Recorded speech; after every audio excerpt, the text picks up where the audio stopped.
ನಮಸ್ತೆ. ಇದು last Sunday vlog ಆಗಿರತ್ತೆ. ಇನ್ನು ಅವತ್ತು ರಾಮನವಮಿ ಹಬ್ಬ ಇತ್ತು. ಸೊ ಫಸ್ಟ್ ಬೆಳಿಗ್ಗೆನೆ ಪೂಜೆ ಮುಗಿಸ್ಕೊಂಡ್ಬಿಡ್ಬೇಕು ಅಂತ ಹೇಳಿ ಅನ್ಕೊಂಡೆ. ಆದ್ರೆ ಸ್ವಲ್ಪ ಕ್ಲೀನಿಂಗ್ ಕೆಲ್ಸಗಳಿತ್ತು, ಅದನ್ನೆಲ್ಲ ಮಾಡ್ಕೊಳ್ಳೋ ಅಷ್ಟೊತ್ತಿಗೆ ಲೇಟ್ ಆಗೋಯ್ತು. ಅದ್ರಲ್ಲೂ ಭಾನುವಾರ ಬೇರೆ ಪಾವನಿಗೆ ಡ್ಯಾನ್ಸ್ ಕ್ಲಾಸ್ ಇರತ್ತೆ. ಮೊದ್ಲು ಅವಳಿಗೆ ಟಿಫನ್ ಎಲ್ಲ ಮಾಡ್ಬಿಟ್ಟು ಅವಳು ಡ್ಯಾನ್ಸ್ ಕ್ಲಾಸ್ ಹೋದ್ಮೇಲೆ ನಾನು ಸಮಾಧಾನವಾಗಿ ಪೂಜೆ ಮಾಡ್ಕೋಬಹುದು ಅಂತ ಹೇಳಿ ಸಿಂಪಲ್ ಆಗಿ ಶಾವ್ಗೆ ಉಪ್ಪಿಟ್ಟನ್ನ ಮಾಡ್ದೆ. ಇನ್ನ ಹೆಲ್ದಿ ಡ್ರಿಂಕ್ ಎಲ್ಲ ಏನು ಮಾಡಕ್ ಹೋಗ್ಲಿಲ್ಲ.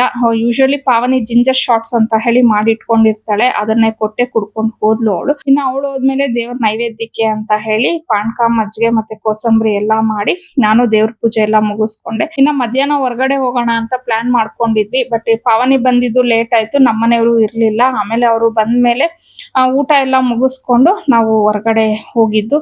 ಇನ್ನ ಮನೆಗೆ ಸೋಫಾ ನೋಡೋಣ ಅಂತ ಹೇಳಿ ಹೋಗಿದ್ದು. ಅಂದ್ರೆ ತಗೊಂಡ್ ಬಂದಿಲ್ಲ, ಜಸ್ಟ್ ಒಂದು ನೋಡ್ಕೊಂಡ್ ಬರೋಣ ಅಂತ ಹೇಳಿ. ನಾನು ಆಲ್ಮೋಸ್ಟ್ 1 ವರ್ಷದಿಂದ ಸೋಫಾ ಚೇಂಜ್ ಮಾಡ್ಬೇಕು ಅಂತ ಹೇಳಿ ಅನ್ಕೊಂತಾ ಇದ್ದೆ. ಸೊ ಇವತ್ ಸ್ವಲ್ಪ ಫ್ರೀ ಸಿಕ್ತಲ್ವಾ ಅಂತ ಹೋದ್ವಿ. ಒಂದ್ 2-3 ಶಾಪ್ಸ್ ನೋಡೋಣ, ನಮಗೂ ಒಂದು ಐಡಿಯಾ ಬರುತ್ತಲ್ವಾ ಯಾವ ತರ ಡಿಸೈನ್ಸ್ ಇರತ್ತೆ. ಮತ್ತೆ ಒಂದ್ ಶಾಪ್ ಗಿಂತ ಇನ್ನೊಂದ್ ಶಾಪ್ ಪ್ರೈಸ್ ರೇಟುನು ಸ್ವಲ್ಪ ಡಿಫ್ರೆನ್ಸ್ ಎಲ್ಲ ಇರತ್ತೆ, ಗೊತ್ತಾಗುತ್ತೆ ನಮಗೂ ಅಂತ ಹೇಳ್ಬಿಟ್ಟು ನಾವು ಜಸ್ಟ್ ಒಂದು ವಿಂಡೋ ಶಾಪಿಂಗ್ ಅಂತ ಹೇಳಿ ಹೋದ್ವಿ. ಇನ್ನು ಫೈನಲೈಸ್ ಮಾಡಿಲ್ಲ, ಇನ್ನೂ 1-2 ಶಾಪ್ ನೋಡೋಣ ಅಂತ ಅನ್ಕೊಂಡಿದೀವಿ. ಸೊ ಈ ಕಂಪ್ಲೀಟ್ ವ್ಲಾಗ್ ನ ಇವತ್ತು ನನ್ನ ಯೂಟ್ಯೂಬ್ ಚಾನಲ್ ಅಲ್ಲಿ ಅಪ್ಲೋಡ್ ಮಾಡಿದೀನಿ. ನಿಮ್ಗೆ ಟೈಮ್ ಇದ್ದು ಇಂಟ್ರೆಸ್ಟ್ ಇದ್ರೆ ಒಂದ್ಸತಿ ಆ ವ್ಲಾಗ್ ನ ಚೆಕ್ಔಟ್ ಮಾಡಿ.